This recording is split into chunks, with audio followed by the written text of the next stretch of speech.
इस वीडियो में हम स्टडी स्टेट एनालिसिस की बात करेंगे, जो कि टाइम रेस्पॉन्स एनालिसिस का एक पार्ट है। टाइम रेस्पॉन्स एनालिसिस के अंदर अभी तक हमने इंट्रोडक्शन देखा, उसके बाद हमने स्टैंडर्ड टेस्ट सिग्नल्स देखा और टाइप और ऑर्डर की बात की थी। अब हम उसका फर्स्ट टॉपिक लेने जा रहे हैं, स्टडी स्टेट एनालिसिस।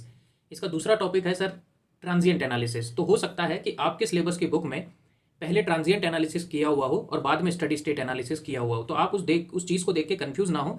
तो हम पहले स्टडी स्टेट एनालिसिस कर रहे हैं।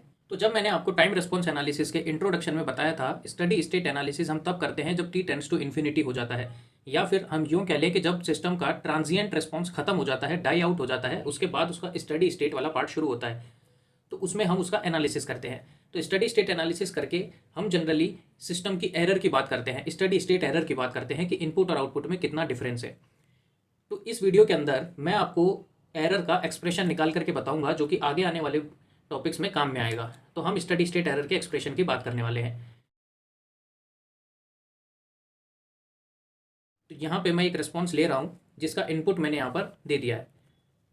ये मेरा इनपुट हो गया है कि यहाँ पर एक आउटपुट इसको फॉलो करना चाह रहा है, लेकिन इस इनपुट तक पहुँच नहीं पाया है, वो उससे पहले ही स्टडी स्टेट अचीव कर चुका है।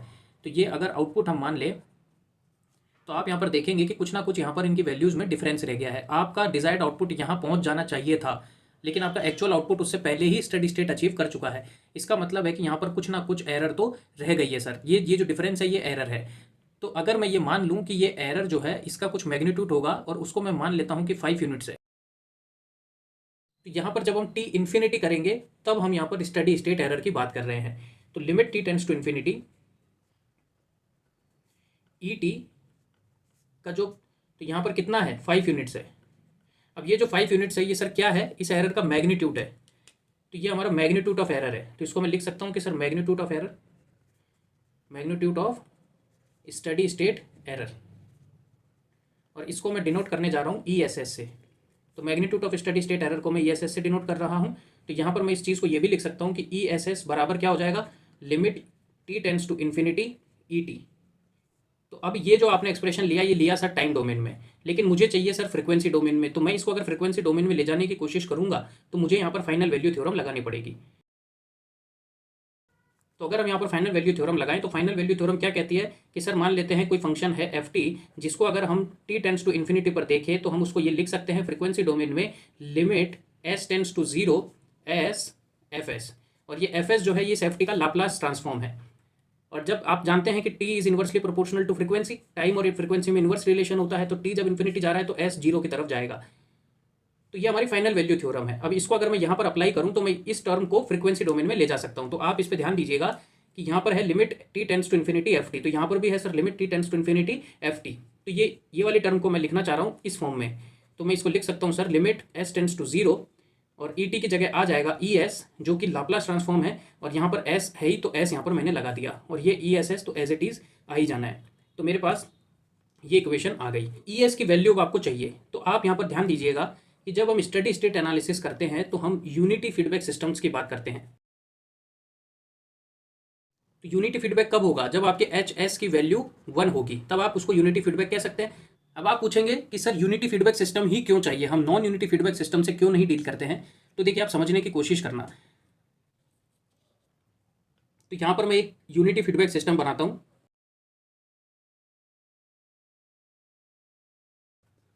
तो इनपुट हो गया आर एस, इसका फॉरवर्ड पाथ गेन है जी एस, आउटपुट हो गया सी एस, और यहाँ पर सर जो इसका एरर सिग्नल है वो हो जाएगा ई एस। ठीक है, अब ये एक यूनिटी फीडबैक सिस्टम है। अगर ये नॉन यूनिटी फीडबैक सिस्टम होता तो यहाँ पर सर एच एस होता और यहाँ पर कोई सिग्नल होता बी एस, जिसको मैं फीडबैक सिग्नल बोलता हूँ। तो आप अगर इस एरर का एक्सप्रेशन लिखना चाहते, इस एरर सिग्नल का एक्सप्रेशन लिखते नॉन यूनिटी फीडबैक सिस्टम में, तो आप कैसे लिखते, आप कुछ ऐसा लिखते sir E S is equals to R S minus B S, क्योंकि ये बी एस यहाँ पर आने वाला था, यहाँ पर जो बी एस आता उसको आप इस तरीके से लिखते अगर ये नॉन यूनिटी फीडबैक सिस्टम होता तो। लेकिन यहाँ पर हम यूनिटी फीडबैक सिस्टम ही लेते हैं जब भी हम स्टडी स्टेट एनालिसिस करते हैं, क्योंकि हम चाहते हैं कि ये जो एरर सिग्नल है ये कंपेयर करे इनपुट और आउटपुट को, ना कि कोई दूसरे सिग्नल को। तो हम डायरेक्टली इनपुट और आउटपुट को कंपेयर करना चाहते हैं स्टडी स्टेट एरर निकालने के लिए या स्टडी स्टेट एनालिसिस करने के लिए। इसी वजह से हम इसको यूनिटी रखते हैं ताकि सी एस ही इधर कंपेयर हो। तो अब जो एक्चुअल में हम कंपेयर करने वाले हैं वो इसको आप भूल जाइए। तो यहाँ पर आप देखिए, अब हम यहाँ पर लिख सकते हैं sir E S is equals to R S minus C s, ये लिख सकता हूँ मैं, क्योंकि ये सी एस ही तो इधर आ रहा है। तो ये एरर सिग्नल क्या बनेगा, R S minus C s, मतलब इनपुट माइनस आउटपुट डायरेक्टली आपका एरर सिग्नल बनेगा। तो आप यही तो चाहते हैं, एरर का अगर आपको सही अंदाजा करना है तो आप इनपुट और आउटपुट को डायरेक्टली कंपेयर करेंगे। अब यहाँ पर इसमें मैं सी एस की वैल्यू लिख सकता हूँ। तो सी एस यहाँ पर क्या है, ई एस इंटू जी एस। तो सी एस की जगह मैं लिखूंगा sir E S G S, बाकी सारी चीज़ें एज इट इज़। तो अगर मैं इस टर्म को इधर ले आऊँ तो ये बन जाएगा sir E S one plus G S. और फाइनली अगर मैं इस टर्म को आर एस के नीचे ले जाऊँ तो ये बन जाएगा sir E S is equals to R s upon one plus G s. तो ये मेरे पास एक्सप्रेशन आया और इस चीज़ को मैं बोलता हूँ सर एरर रेशो। अब मुझे ई एस मिल चुका है तो मैं इस ई एस को यहाँ पुट कर सकता हूँ। तो मैं सर इस ई एस को यहाँ पर पुट कर रहा हूँ, मुझे यहाँ पर ई एस एस मिल जाएगा, limit S tends to zero, s यहाँ पर रह जाएगा और ये हो जाएगा sir R s upon one plus G s.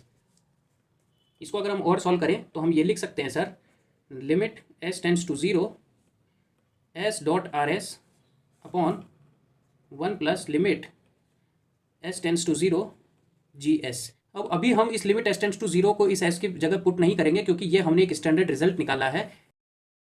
अब इस एक्सप्रेशन में आप दो चीज़ों पर ध्यान दीजिएगा कि जो हमारी स्टेडी स्टेट एरर है वो दो चीज़ों पर डिपेंड कर रही है। पहला है सर आर एस। तो आर एस आपका क्या होता है सर, इनपुट। ये आर एस क्या है, टाइप ऑफ इनपुट।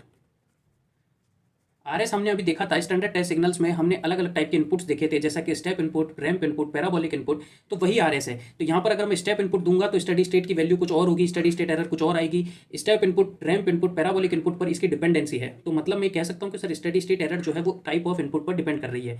तो हम इसका एनालिसिस करेंगे अलग अलग इनपुट दे करके।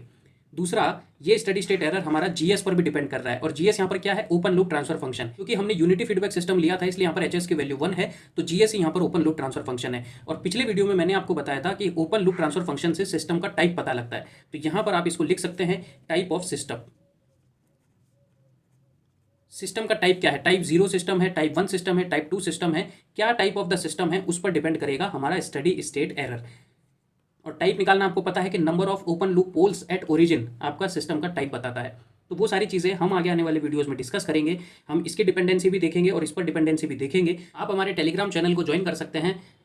यूज़र नेम है इलेक्ट्रिकल_पाठशाला। वहाँ पर आपको इनके हैंड रिटन नोट्स की PDF मिल जाएगी।